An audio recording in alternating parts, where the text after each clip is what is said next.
Okay, so I thought today would be something unrelated to what we're doing in shiur, but it turns out that it is related. Okay, so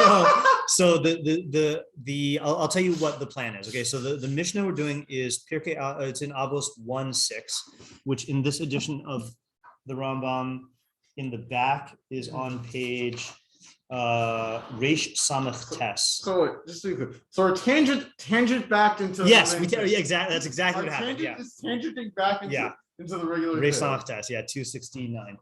Yeah. Reish. I'll show you how. Reish what test? Reish Samach Tes. Okay, so we'll read the mishnah first. So the mishnah is, you got there? Mishnah at towards the top of the page. Avos. Yeah, 1:6. Yeshua ben Parachia v'nitei ha'arbeli kiblu mehen. See where that is? Yeah. So Yeshua ben Parachia and Nitei ha'arbeli received the Masorah from them. Yeshua ben Parachia Omer asei lecha rav uknei lecha chaver v'havidan es kol adam lekaf zechus.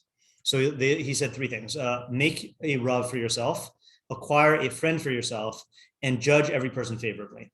Okay, so my plan for today was just going to be to go into the Rambam on being dan l'kaf zechus, because in my Sunday shiur yesterday, Rabbi Zimmer asked me a question based on the Rambam's interpretation. So I wanted to go and look at it inside in order to answer Rabbi Zimmer's question. Okay, I would still like to do that. However, then I was thinking that, this is the Rambam where he talks about the 3/4 levels of friendship.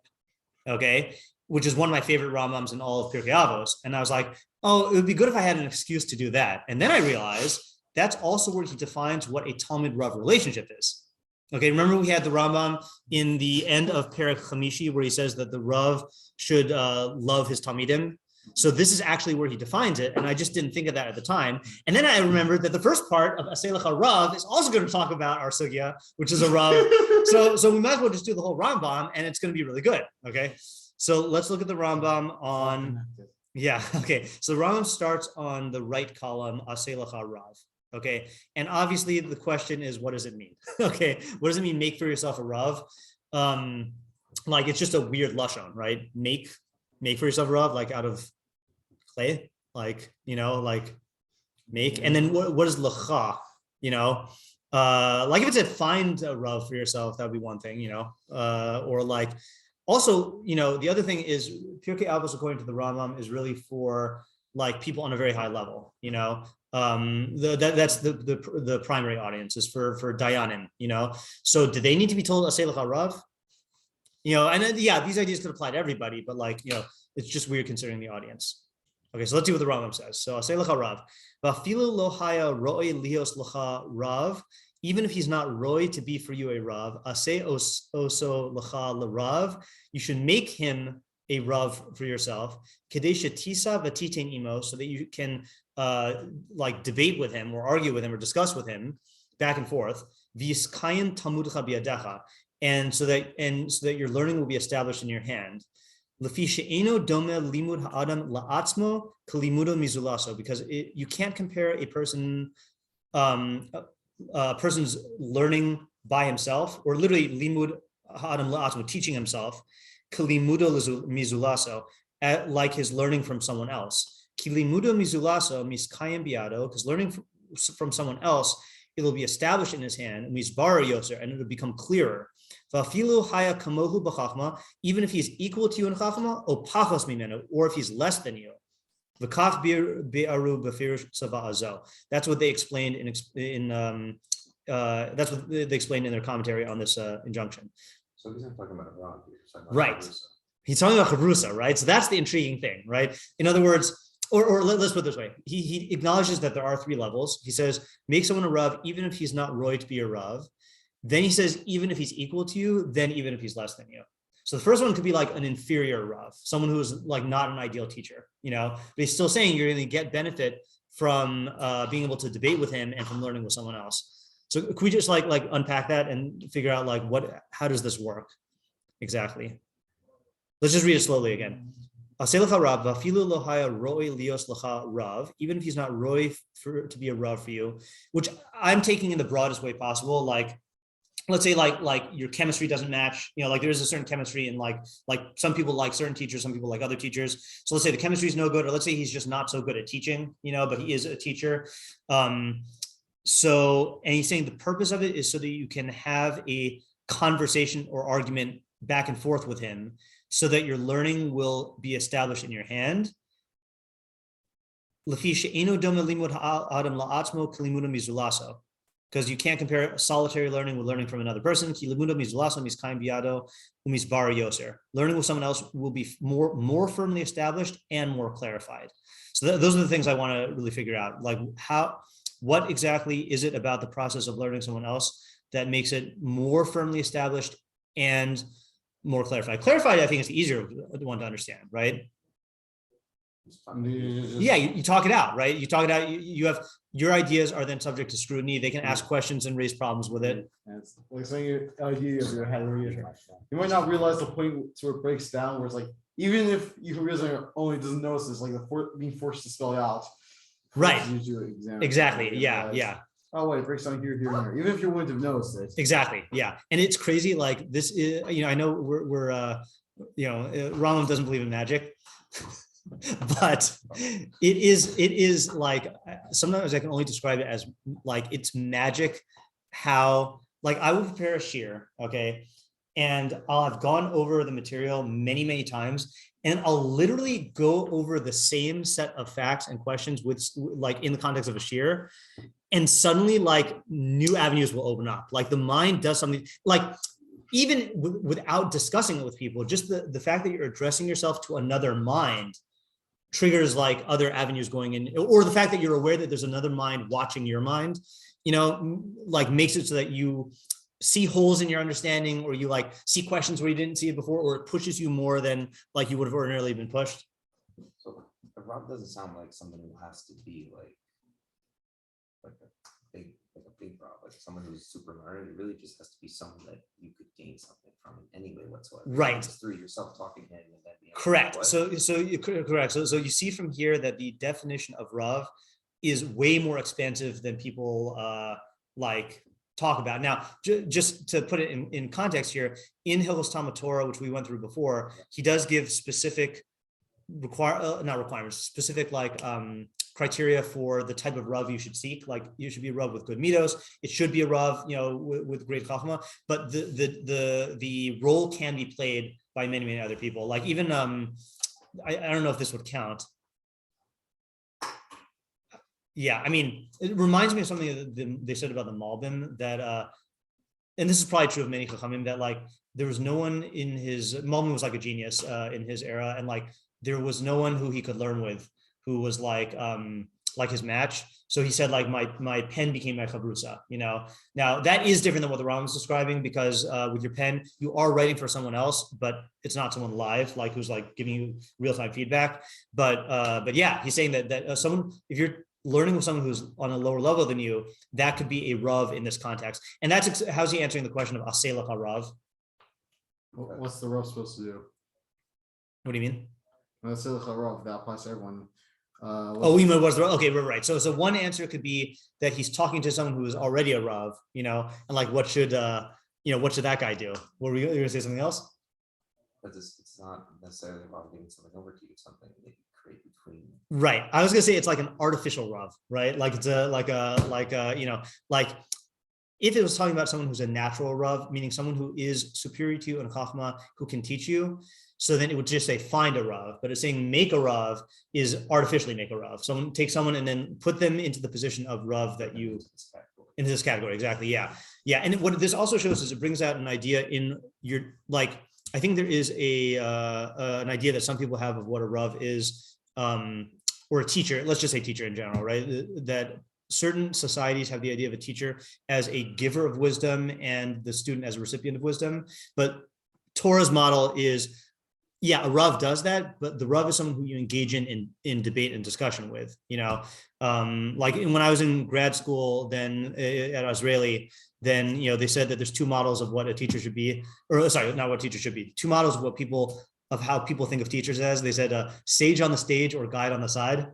Sage on the stage is the model where you basically have like a lecturer. Like we don't have lectures in Judaism, like we have we have people giving more information, but we have back and forth and question and answer and like disproof and proof, not just like a unilateral, like one directional thing, So I think what it's doing here is it's saying, even if someone can't serve as the Rav in the capacity of giving over Chachma to you that you don't have, he can still engage in the dynamic learning capacity. So that explains why it's clarified more. Why do you think it lasts longer? He says, miskayan biado, it's more firmly established in your hand. Now you could say that just comes because you know it more in depth, then then it'll stick with you more, as opposed to if you do it superficially. But maybe there's something else also. He uses that term twice. Miskayan tamudcha biadacha, and then miskayan biado.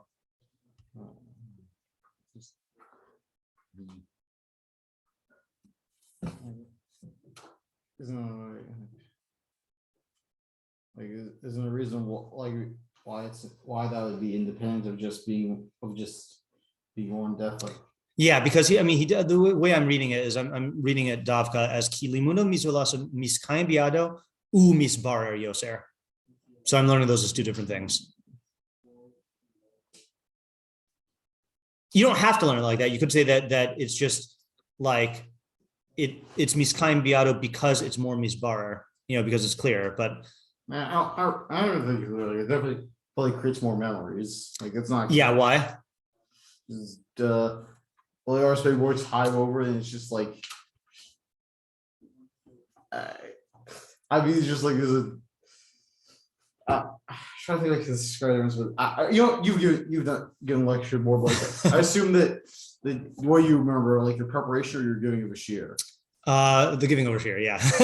Yeah, I think it's the giving over shiur. So I don't know if this is what you were looking for. You have an idea? Or so I was thinking, and I'm going to use a weird term because I don't know what else to use, that when you're learning with someone else, it makes it into a social event.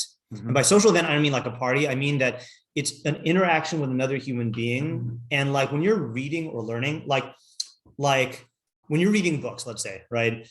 Maybe there is a memory that stands out of a particular page, but you don't remember it as an event. Like you remember like what happened in the book. Here, it's like I remember certain shiurim where like a certain student asked a certain question, or or I geared up for it and then like engaged in it, and there was a big like a big debate, or the discussion we had like led to a bunch of other discussions, and it became like a turning point in the way we viewed a certain subject. It's not like reading a book is like a passive event sort of. Yeah, yeah. A discussion. You're creating action and creating a dialogue. Right. It's outside. It's passive and it's all in the mind. Yeah. Whereas a shiur or a discussion is like outside of the mind with someone else. It roots it in something. Stuff that happens in your mind comes and goes or whatever. But if it took place in time with a person, then like it creates a certain permanence. Discussion as well when you refine it. Yeah. Yeah. Just exactly. Yeah. And I think the quality I'm talking about exists in non-learning discussions also. Like sometimes, let's say like you find yourself having a really deep discussion with like a friend like late into the night, you can remember that, like that sticks out in your mind as like remember when we had that discussion, and I think that's the quality I'm talking about in chavurah learning, and also, by the way, when he says it's funny because he mentioned that in Talmud Torah also I know this is a well-known thing, but at the end of chapter 5 5 Yud Gimel, 5 Yud Beis, right? That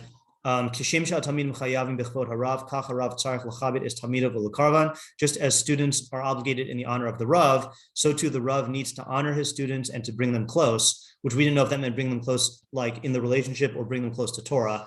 Kach amru chachamim, the chachamim said, Yihi kavod talmidecha chaviv lecha keshel chavirecha. The chachamim said, the kavod of your talmid should be as dear to you as the kavod of your colleague. And then, I was right in my first citation. Okay, whatever. The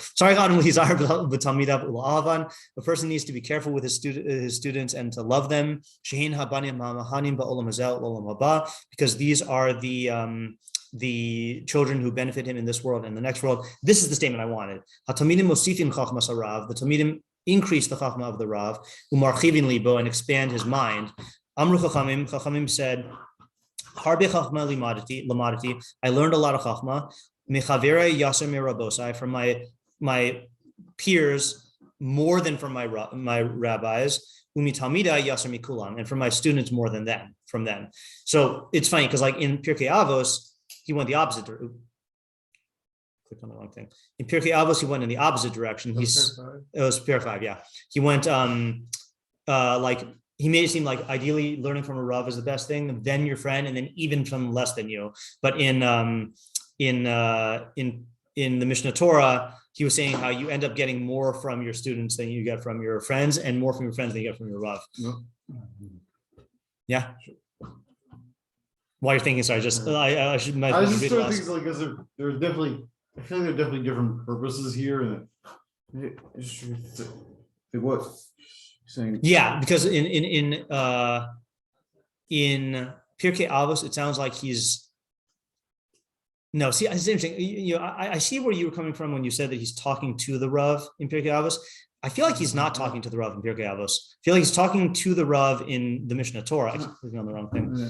No, I mean like like why he would say to me, or it's just trying to. Of course, first in Pirkei Avos is talking about an individual person, where even if a Rav gets more from his talmidim as a collective. Mm-hmm. I feel the same is just not as an individual. You mean, yeah, I mean, in that particular instance of learning, then you're going to get more from your Rav. No, I meant as in no individual person. As in all of your individual talmidim are going to, except for like abnormal free cases, be worse than your Rav. Even if collectively learn more from all of your talmidim. I see what you're saying. Yeah, right. So that's what he's saying here. You're saying. Yeah. Okay. Yeah, that makes sense. That's a good answer. Okay. Shall we move on to friend? Okay, let's move on to friend. And it says acquire for yourself a friend or buy for yourself a friend, right? That's another like weird lashon of k'nei. So amru b'lash, you see where reish samach tes, right column after the number 31 in the text. V'amru uknei l'cha chaver, acquire for yourself a friend. Amru b'lashon kniya v'lo amar aseh l'cha chaver. It says in a lashon of kinyan, of acquisition, and not make for yourself a friend. Oh, he's chaber lachaverim, or it doesn't say befriend others, and other things like that. Why? Hakavana, the intent is sheroi la'adam lakachas la'atmu chaver al kol panim, that it's saying that a person should, in every case, acquire for himself a friend, kadesh yutvu bakach kol inyanav, so that he should benefit him in all of his areas of life, all of his affairs. Kamosha Amar, as it says, o chavrusa o misusa, or I chavrusa I misusa, either friendship or death. Okay, meaning that's that critical. It's like having a good friend is like a life or death matter. Okay, but he's going to describe what kind of friend it's looking for in a second. And if you don't find one, and now here's where he's answering his question. You need to strive in this. Even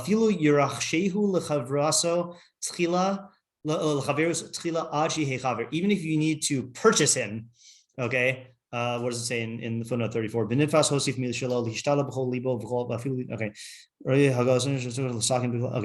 Lirchehu, I think, means like rechush is like wealth.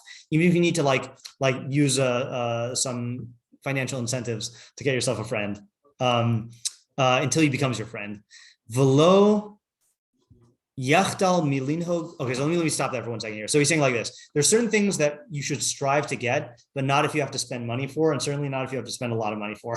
Okay, but this is one where you should be willing to spend money to get this type of friendship, because it's that critical. Okay, and he'll say why it's critical. He hasn't quite said yet, other than the general thing of to benefit you in all your ways. Okay, velo. Yechtal milinho lefi rucho ad shetischazik chavruso mosh omrim anshe musar im hischaberta al tischaber lefi darkecha el hischaber lefi darko shel chaverecha. Okay, here's advice if you want to know how to make friends. This is the advice: he says you should not cease in conducting yourself according to his personality until it strengthens the friendship. As the Anshe Musar say, don't befriend a person based on your way, rather befriend a person based on his way. Okay. Now, this does not mean that you should just like do whatever the other person wants and become like a doormat or whatever. What it means is that like you have to try to understand who the other person is and like do things that are in line with that person's that help you get along with that person, not that force that person to conform to you, which again sounds like common sense advice, but like people don't do it. People like expect others to change to suit them as opposed to changing to suit the other person. And he's not saying that that's the substance of the friendship. He's saying that's how you strengthen the friendship at first. But then once that happens, then you can get into a natural friendship as he's going to describe. Okay, but here's what he says what the purpose of friendship is. Okay, he says, and then he's going to go into the categories. V'kasher tehe kavanas kol echad min hachaverim al pi tzava'azo. Once the intent or the objective of each one of them of each friend is in accordance with this principle, meaning they're each trying to accommodate themselves to the other person. Each one will want to do what is pleasing to his friend. And then both of them will be aligned to the same thing. How great is the statement of Aristotle, who he says, your other friend is yourself, which means that on the highest level of friendship, both of you will have the same goals and will be striving for the same thing. And when you try to help your friend, it is striving for your own goals because you share the same goals. Okay, but we can't understand that until right now. Now is where he's going to go into the 3/4 categories of friendship. Okay, and this is from Aristotle, but I first learned it from the Rambam, so I associate it as being from the Rambam. Okay, the friends, shlosha sugim. There are 3 types of friends. Okay, chaver l'to'eles, v'chaver hana'a, v'chaver l'davar na'aleh. A friend of utility, a friend of enjoyment, and a friend for a higher purpose. Okay, or an exalted matter. Do any of these categories include your wife? Yes. He's going to place the wife thing in the second category, but ideally it would be in the third category. Okay, you'll see. Hachaver l'tuela. So what is a friend of utility? Hu kegon chaverus shnei hashutvin u'kechaverus hamelach u'tzva'o. That's like the friendship of 2 business partners. Or the friendship of a king and his army, or we would say nowadays a general and his army. Okay, so what's the definition of that? That's where basically the relationship exists because of a specific utility that you serve the other person or they serve to you. And you might get along, but the entire context of the friendship is because of that utility. And if utility ceases, then the friendship goes away. Like a coworker. A coworker, exactly, right? Work friends, right? Like, and it's not like a degradation. Like I had like friends, like my work friends when I taught in Shalhevet, like I would make conversation with them, like we would get along, but once the school ended, like I don't see these people again, except for the people who I'm actual friends with, or like another example I would give is like I had a barber here for a long time, Sal, before he retired and moved to Florida without telling me. We, whenever I would get a haircut, like we would make conversation and like, and we got along, but I would never spend time with him outside of the haircut. Like, it's just not that kind of, so the relationship exists only because of the utility. And once the utility goes away, the friendship goes away. It's funny because I haven't gotten a haircut in a while, at least. But, I still talk to my barber because he's also my drum teacher. Oh, there you go. Right. But that would be another example of a friendship of utility though, right? As your drum teacher, right? If that stopped. Yeah, that's funny. Okay. So that's level 1. Okay. Second level has a subdivision, which is why I say the 3/4 levels of friend. Okay. Chaver hana'a, a friend of enjoyment, hu shnei sugim. There's 2 types. Chaver ta'anug, the chaver bitachon, a friendship of pleasure and a friendship of security or trust.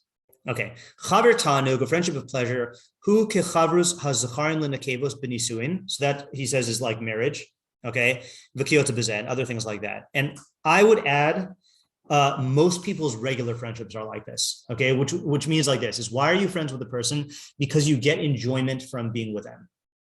Okay, now the enjoyment could be you enjoy their personality, it could be you enjoy like their, you have the same hobbies, it could be that like, romantic attraction, in the case of like, romantic or sexual in the case of a husband and wife. It could be like you just get along really well, but the point is that you get enjoyment out of being around them. Okay.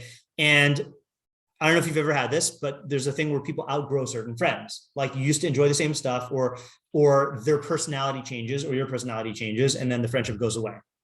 Right? Happens. Okay.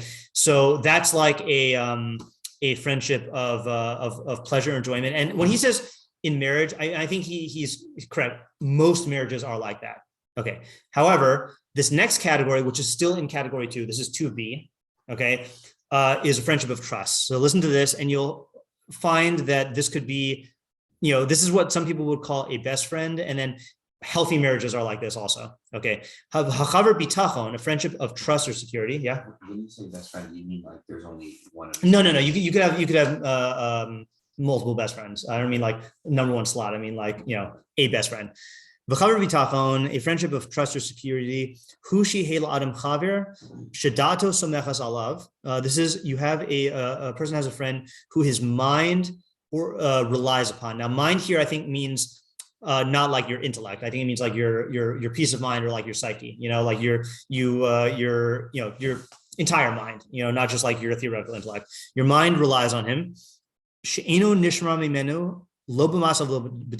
You don't hold back anything in terms of action or speech. Like, in other words, no matter what you've done or no matter what you've said, like there's nothing holding back. Like you would tell this person anything. Okay. You reveal to them all of your matters, all of your affairs. Hatov mehen v'hara, the good and the bad. Without any concern or worry that you're going to get degraded from this. Lo etzlo v'lo etzo zulaso, not from this person and not from someone else. Meaning he's not going to degrade you, or he's not going to tell other people about this, and you're going to suffer like public embarrassment. Let me just finish the definition, and we'll talk about it. Hare kasher yeh lenefesh bitachon be'eze adam ad kidei kach. When any soul has trust in another person to this level, nachas rav, you'll have tremendous pleasure, ma'od, a lot, b'sichaso v'yediduso, from the conversation with this person and friendship with this person. So that's what I mean when I say, hopefully everyone has at least like one good friend who they can have this relationship with. And ideally, this would be a husband and wife relationship where you fully trust each other. You don't have to worry about like being ashamed, or keeping secrets to like not tell the other person, and you can have a certain reliance and dependence on them in terms of like your mental state. Yeah, what are you gonna ask or say? So it sounds like this type of relationship is like not natural, but something you both strive towards. So right. Is a therapist in this category? So the Rambam doesn't address the question. The question that you're asking is, can you have, are these two-way streets, or can you have like, let's say, for example, a therapist, right? You relate to the therapist this way, but they relate to you as a friend of utility. You actually relate to a therapist that way? You hopefully you're telling them all your stuff and all your secrets, and you rely on them. That's how therapy works. I mean, but they they relate to you as a client, right? Yeah. Right. And they don't, and let's put it this way, even if they relate to you as more than a client, they don't share their stuff, and if so, then get out of there, right? So like, or another example is like we'll see this when we do the third level. Actually, yeah. I think more parent-child, because I don't imagine the parent telling you all everything. That's another good example, right? It's just like, I guess your therapist, and you're like, I don't really go through very much. I just have a hard time seeing, I guess, a level of trust like that. Yeah, well, I mean, that's if you're not. I mean, some people when they go to therapy need to work to the point where they get to that point. But like, if you're not at that point with your therapist, then your therapy is not going to be successful. Meaning, the extent to which you reveal everything to your therapist, then your therapy will be more successful, because then they have everything to work with, But yeah, parents is another good example. Is in a healthy parent-child relationship, the kid can feel comfortable telling everything to their parent, but their parent is not going to like unload onto them and tell them everything, because that's also going to be unhealthy in most cases. What was I going to say? Yeah. I was going to say, does that answer your question about the therapist? That it could be one way. It could be one way, yeah. That's what I think. That's how you relate to them. How you relate to them, yeah, and they could relate to you in a different way. It's what? In the Godfather. The Godfather. Oh, the Godfather, in the Godfather. I thought you said in the Godfather. I was like, yeah, you could have a Godfather relationship this way. Yeah, in the Godfather. Okay, now here's the highest level though. Okay, v'chaver l'davar na'aleh, and a friend for a higher purpose or a superior purpose. Hu shetiyeh kmihas shnehem umatarasam le'inyan echad. this is where the yearning of each of them and their goal is for one thing, v'hu asiyas hatov, and that's doing the good with capital G. Okay. V'yirtze kol echad mehem lehe'azer b'chavero k'dei lahasig oso hatov l'shneim yachad, and the desire of each one of them is to help the other one attain the good. V'zehu hachaver shetziva b'kinyaso, and this is the friend that the Mishnah is telling you to acquire and to spend money for. Okay. In other words, like spending money to get a really good barber. Okay, fine. That's up to you how important haircuts are to you. Spending money to get a friend for enjoyment. Okay, like depends on how much you need that friend, right? But a friend to help you in the pursuit of the good and in perfection, like that's priceless. You know, like that's, you know, like you should be willing to like do whatever you can to get a friend like that. And Bahu Kagon, and this is why I said it's related to our sugya, Kagon chavrus harav l'talmid b'hatalmid l'rav. That is the ideal relationship between the Rav and the Talmud and the Talmud and the Rav. Now, obviously, you know, there's different levels of Talmud and Rav, right? But ideally, both of them are helping each other to attain the good. The Rav in a different way, because the Rav is like, you know, guiding the Talmud in arriving at the good, whereas the Talmud is not guiding the Rav in attaining the good. The Talmud is serving the Rav's purpose by like through his questions and through facilitating the learning, you know. So it's not like equal in that sense, but they're both involved in like helping each other attain the good. That also utility. So here's the interesting thing about this this whole scheme is, in a sense, all three of them are utility because you're getting something out of the other person. So when the Rambam said utility, it seems to mean a functional or practical utility. The second one is a psychological utility, and then the third, psychological either in pleasure or in trust, and then the third one is a utility, true human utility of like being a good human being. You know, so you could frame them all in utility that way. And this one can also go in a one directional thing. Like you can have a thing where you know, what the Rav gets out of the relationship is not the same as what the Talmud gets out of the relationship. You know, the Talmud might get a lot more than the Rav or vice versa, you know, so just like with the therapist thing, you know. So ideally this would be the ideal marriage, right? Where you're not just confiding, you're not just getting pleasure from the other person, you're not just confiding in them, but you're actually helping each other to attain the good, like an Ezer Kenegdo type partnership, you know. But again, the vast majority of male-female relationships are not like that, you know. Like if you took statistically in humanity, you know, most of them are for pleasure. Okay, so that is Knei Lecha Chaver. Okay, good.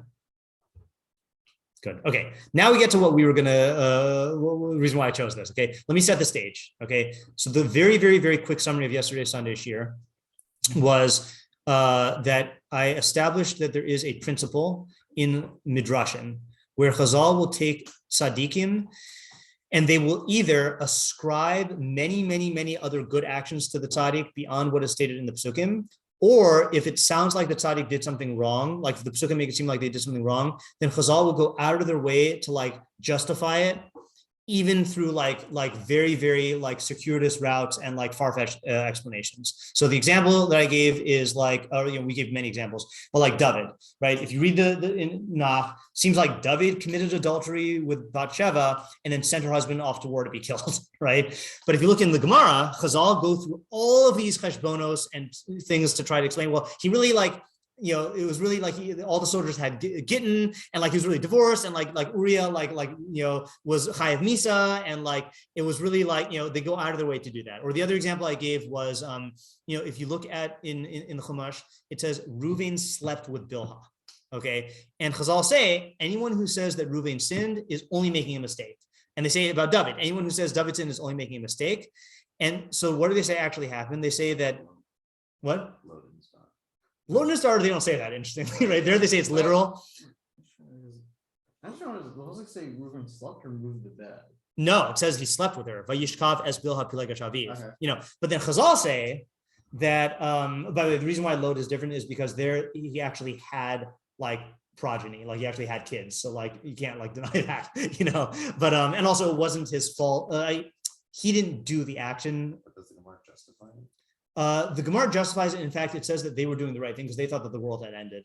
It's a weird case. It's a good question. It's a weird case. But with the Ruvain, it says that no, he didn't sleep with Bilhah. He just moved her bed. Okay, you know, right? I guess I got the Midrashic Embellishment. Exactly. That was my first year as a Midrashic betrayal. So anyway, but a bunch of the Mefarshim, you know, the Pshat Mefarshim say that no, he literally slept with Bilhah, right? So the aim of yesterday's shiur. Oh, and likewise with the reverse is that whenever you have a rasha in the Torah, then the Chazal will go out of their way to ascribe additional bad things to them, or if it seems like they did something good, they'll attach a bad motive. So the examples I gave yesterday were, you know, it says Esav came in from the field and he was weary, and that's all the pasuk says. But Chazal say he was weary because he was killing people and he was raping people, right? And he denied God and he stole, right? So they attach a bunch of other bad things, or there are cases where like, you know, the Torah describes the interaction with Bilam and his donkey, and Chazal say he slept with his donkey, right? You know, so like they will go out of their way to ascribe bad stuff to bad people. So in Sunday shiur, I gave a theory for why that was, okay? But what Rabbi Zimmer said is he said, why do you need to give a theory like to explain why Chazal did that? Like, isn't it true? So I said, what do you mean? So he said, doesn't the Rambam say that if you have someone who's a tzaddik and you see him do something that looks like it's wrong, you should interpret it for the good? And aren't we doing the same thing with David? And aren't we doing the same thing with Ruvain? And if you see someone who is a rasha and he does something that looks good, you should interpret it for the bad. And isn't that what Chazal are doing? Wait, why would the Rambam say that? Like, doesn't he set like a bunch of rules for like like they have to wear like certain clothes and they have to conduct themselves in certain ways? Yes. So if they're not doing that, it sounds like there's strength. So that's a good point. Correct. So the thing is that it is there is it's a two-way street. On the one hand, the Chacham has to go way beyond the letter of the law to be beyond reproach, like so no one can like criticize him for anything. But people also have an obligation to judge and evaluate a tzaddik or a Chacham in a different way, which we're going to read now. Okay, so that is a two-way street. Okay, so let's read what the Rambam actually said. That was Rabbi Zimmer's summary, which is according to what I remember, but let's read it. Vavidanas kol adam l'kav zchus. So the question is, why does it say judge every person favorably? L'kav zchus means favorably. So inyano she'im haya adam bilti yadua etzlacha. So the Mishnah is saying, if there is a person who is unknown to you, okay, like just a stam guy, okay, she'enecha yodea im hu tzaddik or rasha, and you don't know if he's good or tzaddik or rasha. V'ra'isa she'asa ma'aseh or she'amar davar im, and you see him say something or do something. She'im, im tafarshehu ba'ofen mesuyam, that if you were to explain it in a specific way, harihu tova, it would be good. Im tafarshehu ba'ofen acher hurrah, and if you explain it in another way, then it would be bad. Okay. Don oso latov v'al tachshov bo ra. So what you should do is you should judge him for the good and not for the bad, and don't think bad of him. Okay, so here's an example. Okay, I feel like I said this recently. No, I didn't say this here. One of the biggest pet peeves of mine, okay, is I'm driving and someone is driving in front of me and they suddenly slow down and turn without using the turn signal. I hate that. Okay, so yeah, it's very easy. You know, that's what turn signals are for, right? So like, wait, turn signals are for slowing down? No, you should start your turn signal and then slow down and then turn. You're not just abrupt stop. And then, yeah. I thought you. Oh, okay. Yeah. So I usually will just rage at these people in my mind, you know, right? Now these people are not known to me. I don't know if they're tzaddik or a rasha, and it's possible to interpret their action for good or for bad. Okay, maybe like they are, you know, I don't know, like maybe they are looking for their lost kid, you know, and like they think they saw them or whatever, you know, like I could come up with an explanation, right, for like why they're frantic and not in the right mind. Okay, whatever, you can come up with stuff. Okay, aval im haya adam yadua shu tzaddik. If there's a guy who you know is a tzaddik, okay, umafursan b'maaseh tov, and he's publicly known for good actions, v'ra'isa lo maaseh, and you see him do an action, shekol tzadav morin shu maaseh ra, that all indications point to the fact that it's bad. The efshar lahachriya bo shu maaseh tov ela bedocha gadol uvefshar sruchoka, and the only way you can judge it for the good is in a very far-fetched, improbable way. then you're obligated to explain it to be good. Because there is a possibility that it is good. And it is asur to suspect him, to like be suspicious about him. That's why Chazal say anyone who is suspects people who are kasher gets like whiplashes. Okay, now let me just clarify something here. Okay, this does not mean that if you see someone murder somebody, right, then he wasn't murdering him. It must really be a what do you call those, a 3D cake, and like with really realistic blood, and right. And the proof of this is we have a court system, right? And in the court system, even tzaddikim, like you testify even about tzaddikim, and they can get tried and stuff like that. This is if you see something that has some degree of ambiguity, right? Not equal ambiguity, but some degree of ambiguity. Then you're obligated to go to the nth degree to assume that it is for the good. Yeah. I'll think about death penalty. Putting aside the base team's ability just to kill people when they want. There is a very high standard that basically makes it very hard to have any doubt of goodness left. But you don't need to do the death penalty. If someone steals something, if you catch, there's nothing that says, like if a chacham steals something, right, and you catch him, and he says, it's not he steals something, you catch him, and he says, yeah, I stole it. You don't have to go out of your way to say, well, maybe when he said I stole it, he's really like trying to teach me musar, and like I really can't take him to court. No. Like if you see him do a crime, like that's a different case. This is talking about where there is some degree of ambiguity, enough that it's very improbable that he did it for a good reason or that he did good, but like you can do it. Okay. V'chein, similarly, im haya rasha, if he's a rasha, nisparsamu masav, and his actions have been publicized. And you see him do something where all indications are that it's good. And you see him do something that's very improbable. And it's very improbable to say that it was for bad. You need to be careful. You need to be careful around him, and not to believe good about him, because there's a possibility for evil. Amar ki chanin kolo al tamimbo, like it says when he makes his voice have chain, like be charismatic, don't believe him. Ki sheva toavos believe, because there are 7 abominations in his heart. V'im hayabilti yaduam, and if the person is not known, v'masa note lechol echad mishnei hatstadin, and the action could go in one of 2 ways. Chova b'derech hachasidus laduna l'kaf zuchus lecha mishnei hatstadin. Then you have an obligation by way of chasidus, meaning not an actual obligation, but a beyond the letter of the law obligation of piety, to judge him favorably. Okay, so that's the breakdown. Hold on, I might have a chart about this. Done. Yeah. I'm sure it's like Yom Kippur where my cousins got lost, and the end result was like uncle driving on Yom Kippur. Yeah, that's an example, right? Yeah. No, that's a perfect example, right? So if you see a tzaddik driving on Yom Kippur, then what do you call? Then assume that he's doing it for a good reason, a valid reason. Okay, let's see if this is relevant. This was a chart I made last year. Okay, so if he is a known tzaddik and he does an ambiguous action, you're obligated to judge him favorably, and it's usher to suspect him. If he does a seemingly good action, obviously you're obligated to judge him favorably. And if he does a seemingly bad action, you're obligated to judge him favorably, and it's usher to suspect him.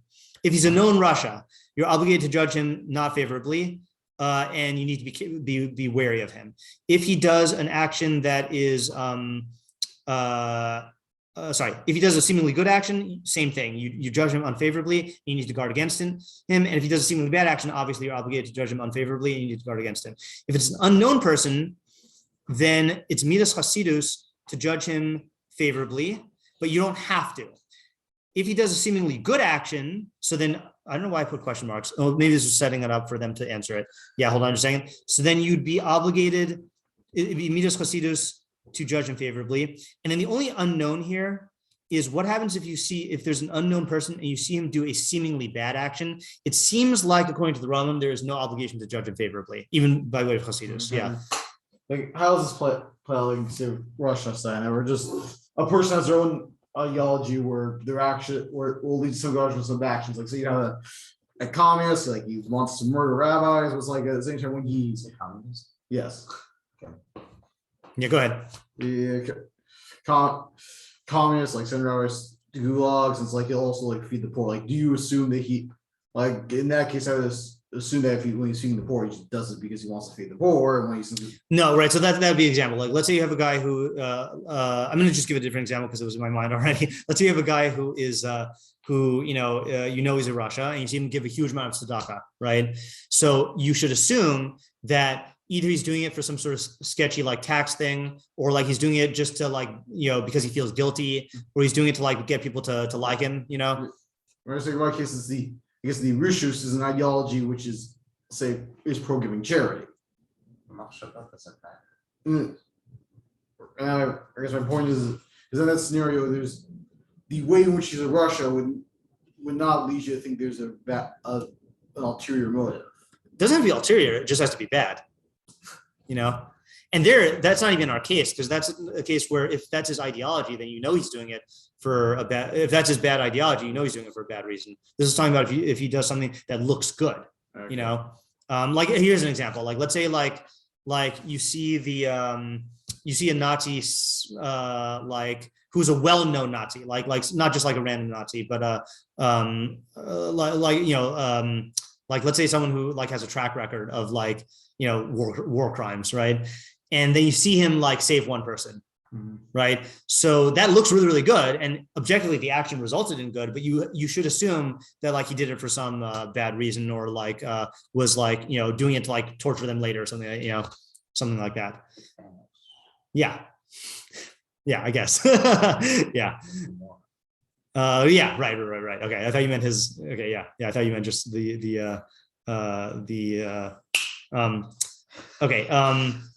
So that's what the Rambam says. Okay, so let me restate Rabbi Zimmer's question. Rabbi Zimmer's question was, when David HaMelech in Tanakh, when you read the Pesukim, and it makes it sound like he committed adultery and sent innocent guy to his death, or you read Reuven and it says he slept with Bilhah, and Chazal go out of their way to give a far-fetched explanation. Aren't they just doing this?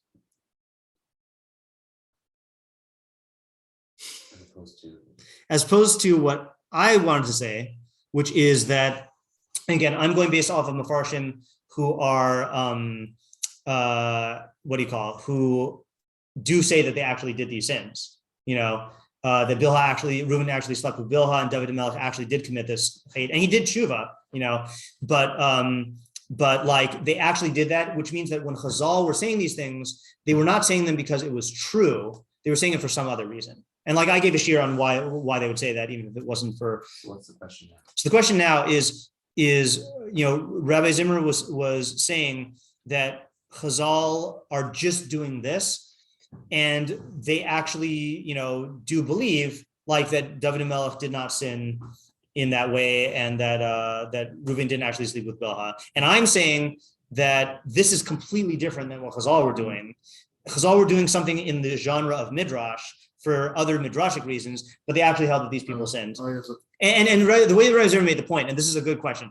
Let's say, so there's two cases. One is you read in Tanakh about David sinning, okay, and you make all these far-fetched explanations, okay? Second case is you're around at the time of David HaMelech and you saw this happen, right?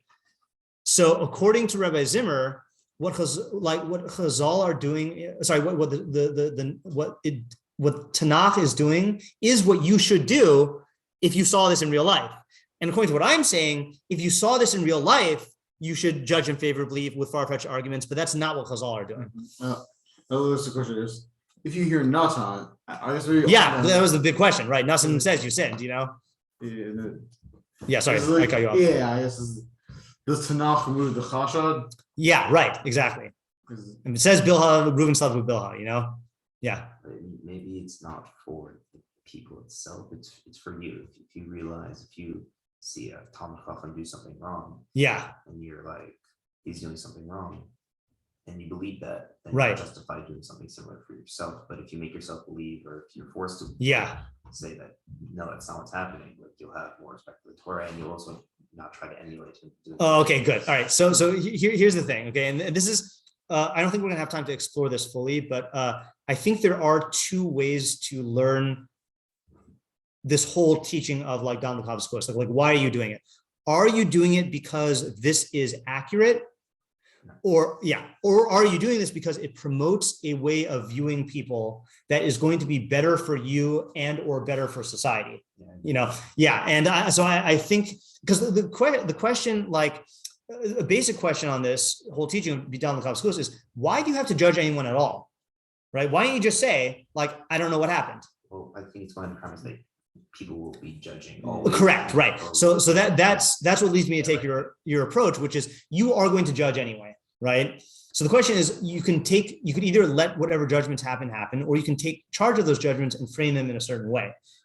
Like again, the example, I'll give this example. And again, if you haven't read this, This Is Water speech by David Foster Wallace is the best essay in the world that I've read.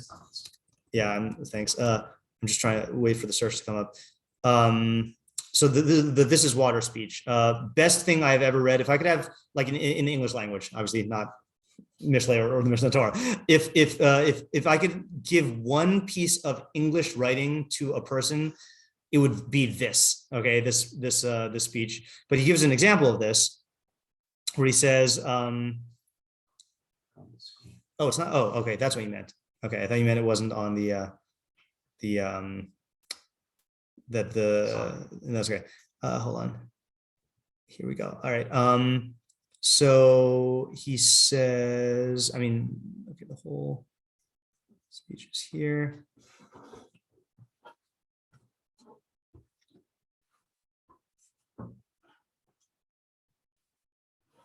Yeah. Okay. So I think, one second here. I just want to choose which of the two examples. I'm going to get too. All right, I'm going to get too into this. You should read it on your own. But let me go back to the Rambam. What were we saying? Oh yeah. So I tend to agree with what you're saying, Mati, which is that you're going to judge anyway. So the question is, are you going to default to whatever emotional judgments you're going to have? Which, by the way, are going to judge people negatively. Like people are primed to judge other people negatively. Why do you think that is? Yeah, I think people want to feel better about themselves, and so it's very easy to just like give bad interpretations for someone else, or that's also what they call the fundamental attribution error. It's one of the logical fallacies where when other people do something, you ascribe it, or when other people make decisions, you ascribe the their failures to like intrinsic qualities and their successes to luck. And when you do something, you ascribe your failures to like chance circumstances, and then your successes to luck, And furthermore, I think there's a motive that people have when a tzaddik does something bad. People are eager to like bring tzaddikim down, like, ha, you're not so perfect, or like, ha, like you were saying before, like, well, if tzaddik can make a mistake, then certainly I can go do stuff. So there's all of these like underlying motives, some of which are conscious, some of which are unconscious, that will cause you to like judge the tzaddik in a certain way, So this counteracts that. This is actively taking control of that judgment that is going to be manipulated by your Yetzer Hara, and like priming it in a way where you're going to be seeking out the good and preserving like the pristine view of these tzaddikim. And if you apply this to an average person, then it's even better. Then you end up walking around with a more generous view of other people. And again, that's like again, not to spoil this, but like Sean's question that he got from the book Rising Strong, which I read, which was a good read. Are people doing the best they can with the tools they have? That was one of the central questions of the book. And so the author asks, this is Brene Brown, so she asked her husband, and like you could have all these endless debates about this question. So her husband said, I don't know the answer, but I find that I am a better person and the world is a better place when I make that assumption about all people, when I grant them that benefit of the doubt, So I think that is a good answer, and so therefore, would you say that strategy should also apply to Tanakh as well? Like when you see David HaMelech doing something, even more so. Even more so, right? Because these are the great tzaddikim, right? And you should go out of your way to explain them in that way. Or is there a counter idea that when learning Torah should try to be intellectually honest? So that's the other question. And this is what's motivating these mefarshim to take the pshat reading. They're saying, I'm sorry, I don't buy it. Like if Nasan Navi is rebuking David and he's saying that he sinned, and this is a whole big thing, then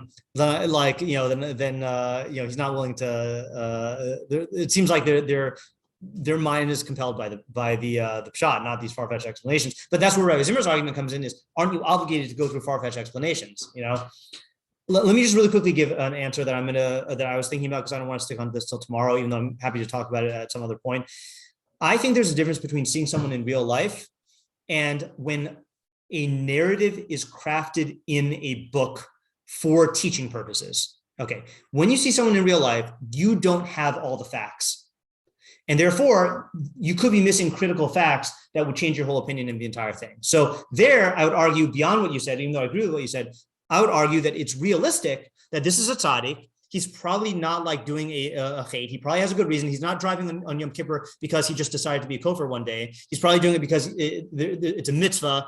He has to save someone's life, right? So that's realistic. However, if someone writes a story for didactic purposes, for teaching purposes, it means that they are selecting certain details that are relevant to the story, whether it is in Tanakh or whether it's in a midrash or whether it's in me giving you an example.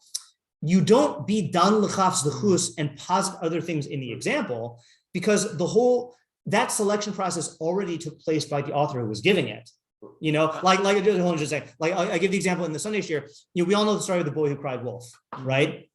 So I give the story of the boy who cried wolf. Okay, now if you were to respond to that story and say, well, maybe the boy who cried wolf was really a chacham and really like he was trying to like teach the people. You're missing the point of the story. Like the point is not to treat the boy who cried wolf as a real boy and then to like judge them the same way that you would judge them if you saw a real boy doing this in real life. The story is crafted and all the details are selected to convey certain ideas, and you have to abstract from those ideas. So if it says Reuben slept with Bilhah, you have to use that data to judge it. Now, if you take into account other data and say, well, like for example, the pasuk, the second half of the pasuk says, Ubnei Israel, Shnei Masar, or whatever. The children of Israel were 12, and Chazal say it means that they were all equal, and you use that as a data point. That means that they were a tzaddik, that they were tzaddikim, or that there was no mamzerian that came from them. So fine, you're taking that to a data point, and you're entitled to interpret the story that way. But my point is that you don't treat a person as depicted in a didactic story in the same way that you do if you see them in real life, because you're missing information in real life. You're not missing any information in the story. I'd also say the opposite. Is that actually you have more reason to be down houses because the story's going to be messed with to have the points to make them look worse, to make them look bad, or the points to make them. I don't necessarily think so. Well, why do you say that it's going to be messed with to make them look worse? Because in a didactic story, like if it's a martial about a bad person, you're going to leave out the good traits. Okay, you mean talking for a bad person? I thought you meant for a good person. Or if it's a martial about a good person failing, if that's the point you want to show, then you're like, if they're trying to drive home a point, right, they're going to leave out everything that goes contrary to that point. Right. So, so therefore, if the point is it's not just to make it look like let's say David didn't sin. His point was written to make it look like, to show a message from David sinning. Then they would purposely leave out all the stuff that we show he didn't sin. Okay, so I'm open to arguments like that also, but again, that either way, that's going to be different than what Rabbi Zimmer's argument was, which is that you should treat it the same as if you saw it in real life. You're agreeing with my premise, which is that you should interpret it as a story. And now the only question is, what do you take into account, or what do you assume about the author's intent? Because the facts about the story with David sound pretty bad. Yeah, right. Then that's why the Abravanel does take it literally. Yeah. So then, why would they be? So if that's the facts given to us in the story, yeah, we're supposed to, that's the lesson we're supposed to learn. Why are they justifying it at this point? Listen to my Sunday shiur. that's what my Sunday shiur was on. Yeah. I'm not gonna summarize that part in one shot just because it's I don't want to keep it in. Okay, so those are some good ideas. I think. I mean, I think these were all very relevant things to our sugya and to the shiur from yesterday. Okay, let's stop for today. Thanks for coming. I think it's seen where there's the